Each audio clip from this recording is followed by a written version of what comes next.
I'm going to show you how we frame up a basic drop-down sink and turn it into a practical vanity unit incorporated into the washroom. It's a mad little setup that we've got to make our vanity unit that goes around our sort of basin, wash basin in the shower room. I didn't film putting this together, but basically it's made up of two sides. This side's yet to be scribed, so this will be scribed. And due to the nature of the shape of the bathroom, it's a curved wall.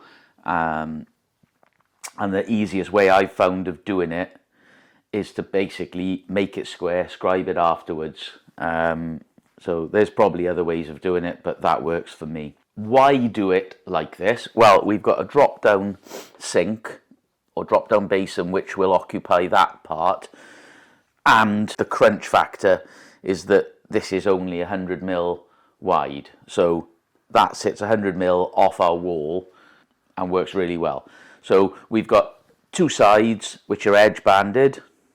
And then in order to achieve the fully edge banded look, we've got an edge banded block there, 4 sides, edge banded block there, 3 sides because the top's going to be scribed, and then the door sits in there, and then we're going to mount some shelves behind and literally fit it as one unit in front of the vanity unit.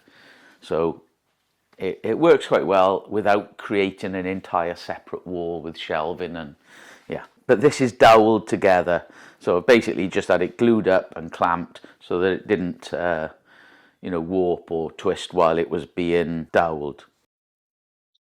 What I've done here, I've basically taped the base of the unit together, and then what I'm going to be doing is using the tape lines as my markers for dowel points. So I've basically just put it together. I'm now going to slice them with a razor blade, and then where they end will be where a dowel goes. It just saves drawing a lot more lines on it, and it's a lot more accurate because I can go right to the edge of the masking tape.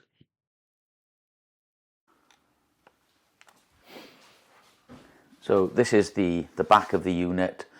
So got hinge mounts, I got the door handles going to be taken out, and now I need to work out where my shelving is going, so I need to basically assemble the door, put the shelving on.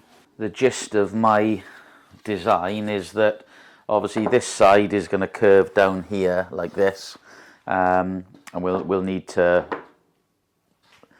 basically scribe it first before we do anything, but that's going to go down that side. There's going to be a shelf which is going to be visible when you open the door.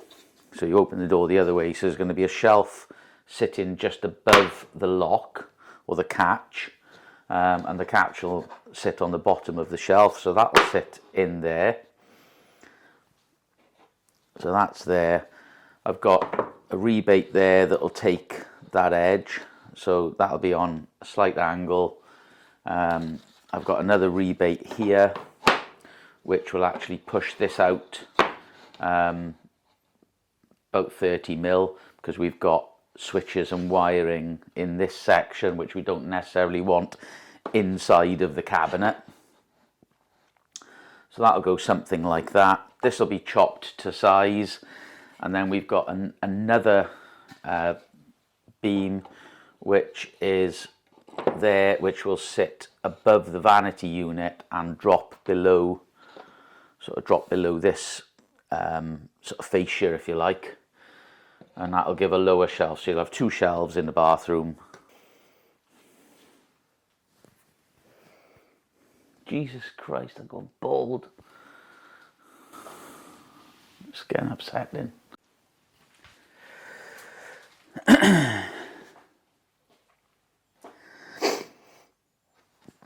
Okay, I was explaining.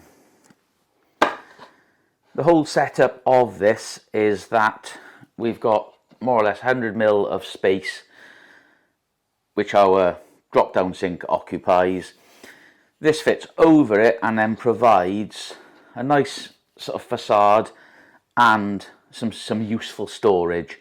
So there's going to be a shelf, or the space above the shelf is going to be open storage when the door's open. Obviously when you shut the door, it shuts it off. And then the bottom is enclosed storage, so you've got like a 3-inch lip which stops anything falling out that might have rattled around whilst you've been driving. And it never ceases to amaze me, especially, I mean, I'm not going to slag off individual high profile prototype special vehicles that have achieved loads and loads and loads and loads of press over the last couple of years. But I look at them sometimes and think, you've got 5 or 6 open shelves in a van. What are you thinking? Do you just blue tack some, potted plants on there to look good for van life? Perhaps if you're just going to just put it on Instagram all the time? Or do you have a special box that as soon as you go to drive anywhere, you take everything off your shelves, pack it in your box so it doesn't fall on the floor? Or do you just drive along and just wait for it all to fall on the floor and sweep it up? To my mind, and it's my little rant, but an open shelf has no place in a camper van. Absolute waste of time. Waste of time. We all know, if you drive off somewhere and you leave one thing on your worktop or one thing on the table, as soon as you get to the first corner, it's on the floor. So, yeah, never ceases to amaze me. Rant over. If you want to put shelves in your camper and you want them open and you want a pot plant on there, crack on. Absolutely crack on. The beauty is, I actually don't care. I am having a rant about it, but I don't care really. You do you, and I'll do me. So, first thing to do is scribe our bathroom. And because this ends up broadly the same, but a little bit different, then I've got a template that allows me to do it. What I'm trying to do is achieve this sort of shape. So that's the sort of shape for my bathroom face, if you like. So that'll go that way. And the way I'll scribe it is basically going to be to wedge this in place, put tape around the edge. The reason this is such a big piece of tape is that over the last couple of vans, I've made this a little bit wider. So in an ideal world, I could remake this wooden template to be a bit closer to what I want, but it works for me. I know what I'm doing with the tape, and I can scribe to a tape line fairly well. So I'll take that off, start afresh, but basically that's going to get wedged in there. I put a tape line where the wall is. Hopefully I can get within about 2 mil of the line that I'm wanting to follow. Cut that out, and then that line will be hidden with a silicone join. Okay, this is the shower cubicle under construction. So we've got our tip-up basin in place without the basin, just the back part. Taps mounted, and that's in the position I want it. Now I've just got my loose template, which, if I'm really honest with you, we've been using this on a 4x4 man, and the ceiling height is 100 mil less. And somewhere I've got, or I had, a 2-wheel drive version of it, which was 4 inches higher, but I can't find it. And for the purposes here, I can't be asked to remake it. So I am making do with cardboard extensions. And if you need to scribe something, then to be honest with you, sometimes if it's a bit of a weird shape, I mean, it's great if you can manage it out of one piece of ply or one piece of cardboard, but if you've got to do multiple shapes and you want to get very close, then basically just chop up a load of thin cardboard and stick it together with bits of tape and glue. It'll get you 95% of the way there. I've stuck this on. I'm basically going to put this template upside down on my other one, draw around it, and then cut it using a fez saw. To space this 15mm, so I've got a 15mm bit of ply just taped to the wall so it doesn't fall off and smash my shower tray up. This is our template. So obviously I need to put it that way up on my actual piece. Now the opening there wants to marry up with that and this top edge. I'm not worrying about the extra little bit of overlap at the bottom because that's sort of designed to be there. That's my critical lineup, if you like. So I need this edge here to be lined up with that. In the van, I've got 15mm attached down this side. So I've got a 15mm piece here. So I've got to take 2 or 3mm off that edge. And because this scribe is actually quite tight, I'm actually going to take my pen line out. So when I cut this, I'm actually going to be trying to leave it so there is no pen line. And all I'm going to do here is just trace around the cardboard. And that's all I need that for, so that's not required anymore until we do the next van, which is my own van, which is a 4x4. So that would be good. I'll keep that, I'll use it. Got a decent blade on the fez saw, so hopefully I don't get too much chipping. The one thing I would say, if this was Voranger type board, which let's call it a very thin laminate, then you could manage with a fine cut jigsaw blade, no problem. What I would find, I've tried to do this scribe, I've tried to do it with a jigsaw before now, and unfortunately you just get, with this thicker laminate, it's so easy to get chip out on it, and then you need to come back with a router and trim it up, and then you need something to trim to. What I found, obviously, is straight cut with a rail saw, as long as you've got a decent blade on it, it doesn't chip, so I tend to sort of put a newish blade on for this. But also the curve, it's a very, very slight curve, and just by doing a series of overlapping straight cuts, you can get that quite good, and then just wipe it with a sanding block for the purposes of fitting that and filling it full of a silicone seal. That actually works okay, because maybe I'll just sort of show you when I put it in, but when this goes into the van, it's being held roughly in place with about 4 screws that are inside the cupboard, but the primary bonding method is silicone. So silicone is I try and get silicone in the gap down either side before I put the silicone seal on it. So it's actually being held in place with silicone. So if you've ever got to rip it out, you've got to pull it hard, but it will pull out if you want to pull it apart. It's not like if you use Sikaflex, then you would need to cut it out.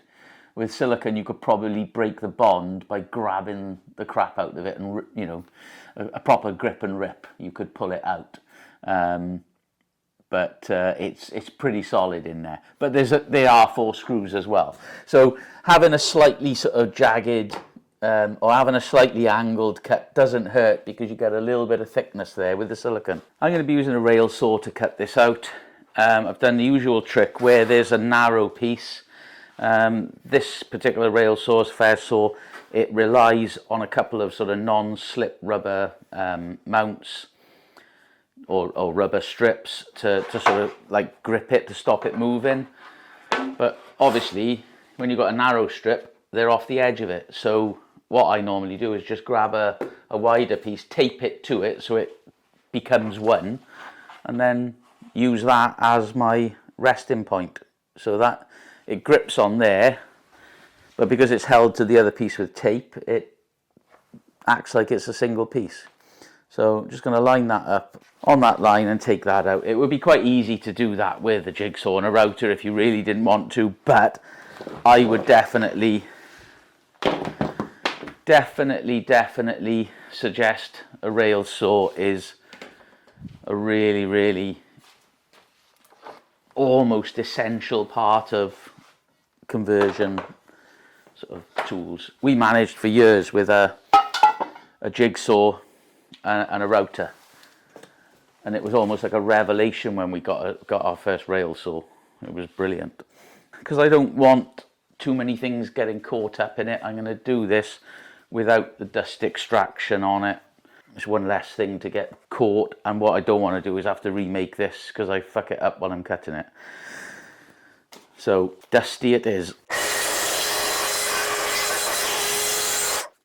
And now all I'm going to do, I'm just going to basically just cut that, put that on that line, and just keep moving this around.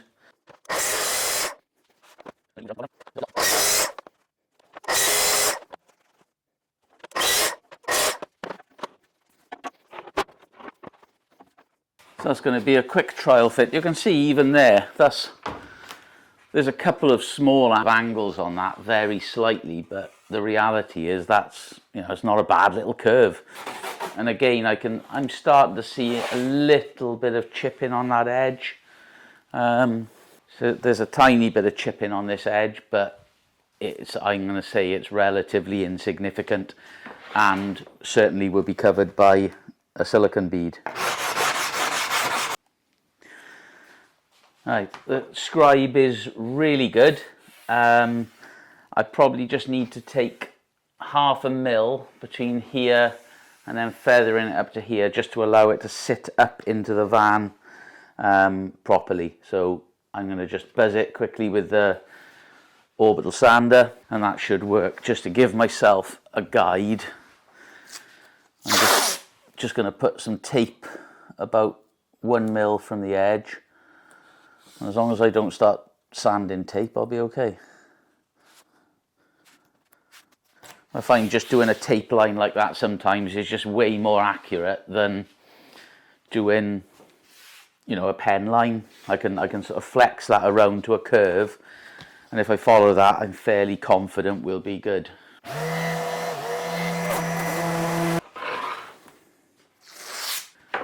Right, one more trial fit, I think we'll be there. So this is the second fit. Silicone join not done in the bathroom yet, apart from verticals. So I've done the 4 verticals, left that to dry so that I can join into it. That's our scribe down there. Can't even get my fingernail in there, so that's good. I'd say we've got to put a mil there, 1/2 mil there, and then down the side. And genuinely, that is as good as it's going to get. So that's our little our Stewie hole. So Stewie's there, so we can go through and out the back with the shower. So just showing you the back end of that. So this will be under the bed largely. This comes out under the bed, and then we've got to deal with all of the plumbing there, and I'm just having a bit of a dry run of the plumbing. It's always slightly different. You've got something in a different place in a van, so rather than go and screw a load of holes in the wall, I'd rather do a little mock-up on a bit of ply that's been screwed over our panel. Next job is basically assemble that with all of the shelving and the door, and then fit it and silicone around it. Okay, next step. That's now scribed to fit. So we got to get the shelves on and the door fixed. So that can come out.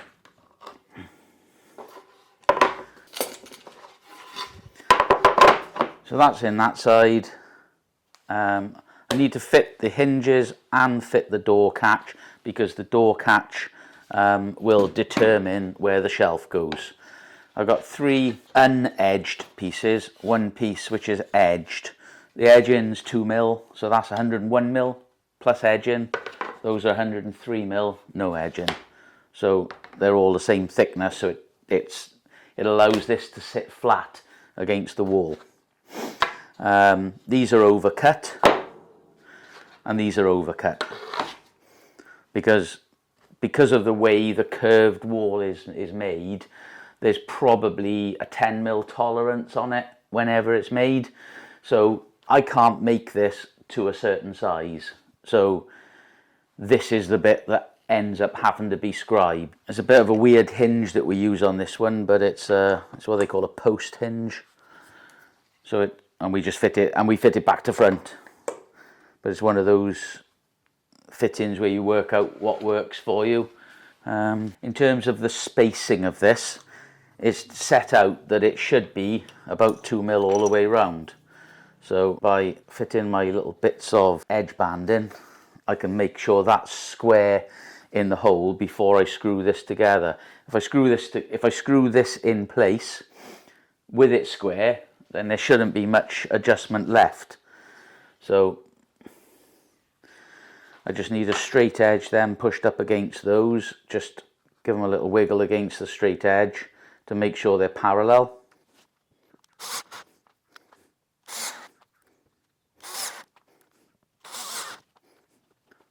So that's fairly centrally set on that. So I'm just going to push that down, put that in the center of the adjustable holes.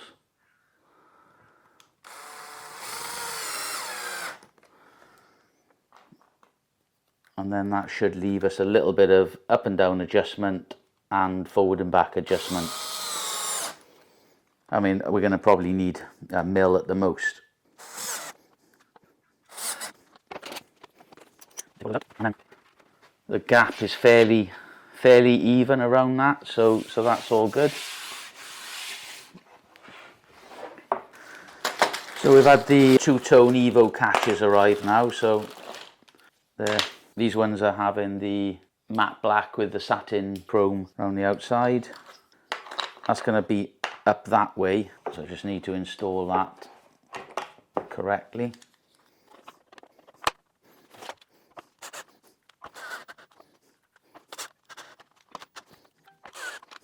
So we want one shelf across the bottom, and our main position here is going to be the sort of middle shelf. So I need the middle shelf here located in there. This is going to sit in approximately 30mm, and then I just need to work out how much I got to cut off at this end. So I'm going to take a 30mm section off the end of each piece. It'll make sense with these two pieces. I'm basically using them as spacers on this side, so they want to be the same size. It doesn't actually matter at this point whether they're 30mm, 35mm, but I'm going to cut them together on the chop saw. So they're going to be spacers that are going to sit here, and they're also going to form the spacer for this bottom one here. So that shelf's going to start there, and then it's going to go to this point. So I'm going to need to take about 10mm off that just in order to make it fit. Shelf is going to go across at this point. So this wants to come down until it meets the catch. I'm going to bring that forward so you can see what I'm doing. I'm so bloody nice. I really am. I amaze myself sometimes how nice I am. I'm just going to put a clamp on this corner just to stop this from wobbling around whilst I move everything else. That's a 90-degree set for our shelf. And we've got enough clearance on that. Then I'm just going to slide this along my line to the point where this fits in the rebate. I probably could get away with just an angled cut, but it's easier to fit a square edge in a rebate than it is to do an angled cut. So that will go there, that's there. Then I need my spacer there. What I need to do, that is going to sit in there at that point, and then I need to allow for the thickness of this. Chop that through at that point, but leave in the line. Take the line out. Job's a good one.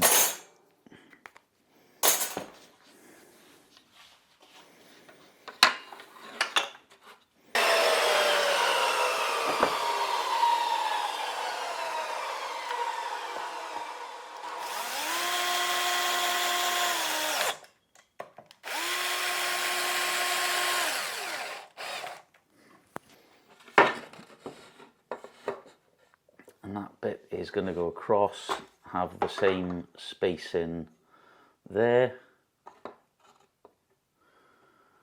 So just push that to the edge there. That's good. It's all good. All good.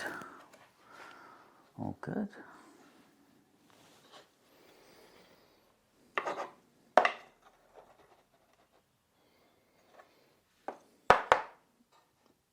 That wants to be there, wants to be there, and that one we are good to just chop there. Awesome. And now this one, as well as being chopped at that point, I need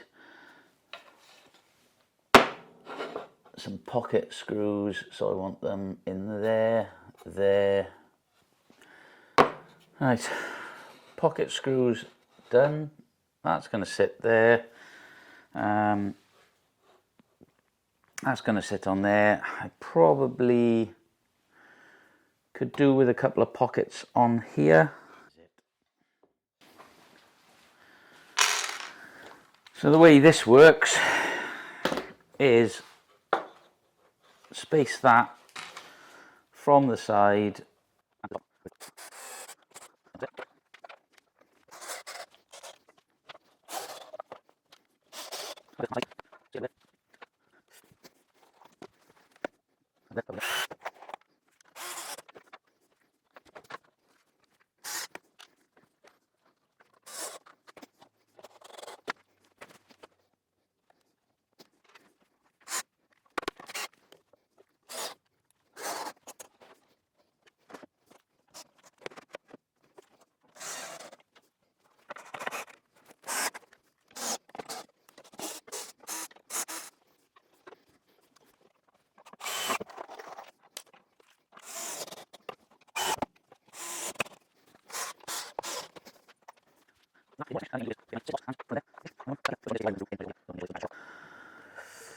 So that one will go there.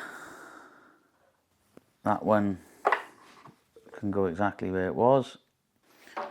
And then when they're dried, I will just buzz a hole through that one and opposite that side, so we can put a screw into the outside wall. Right, the last thing to do on this one now is just, well, apart from bolt it into the, or screw it into the van, is just to put 2 screws into the catch. So what I normally do is just mark the catch. Right, that should be good.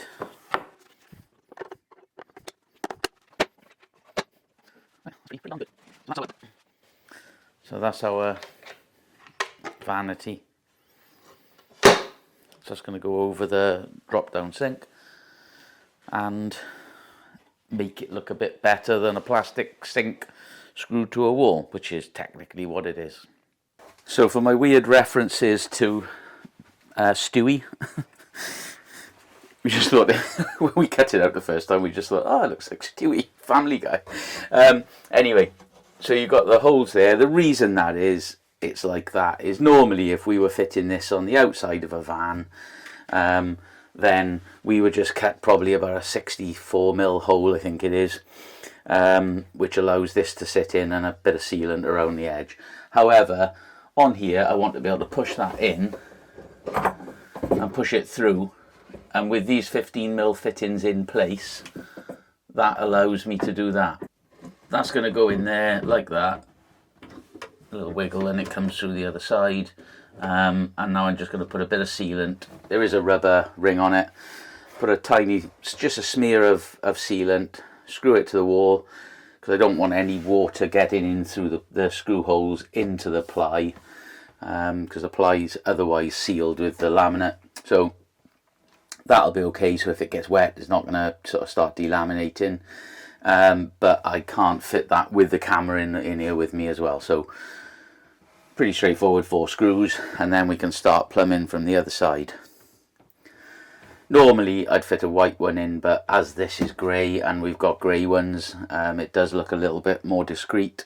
Why I put this in the bathroom rather than a shower rail and riser in, to be honest with you, for the amount of times people use the shower in their bathroom, having that in the way all the time, to me is a bit of a waste. So for me, we just go for this, and then for the majority of the time you can leave that completely detached. You just hook it up when you want to shower, and when you want to shower in a motorhome like this, it's army style, you know, it's sort of swill down, wash off. You're not going to sit there flinging your sort of golden locks back and forth, you know, for a 20-minute shower, because you will run out of water.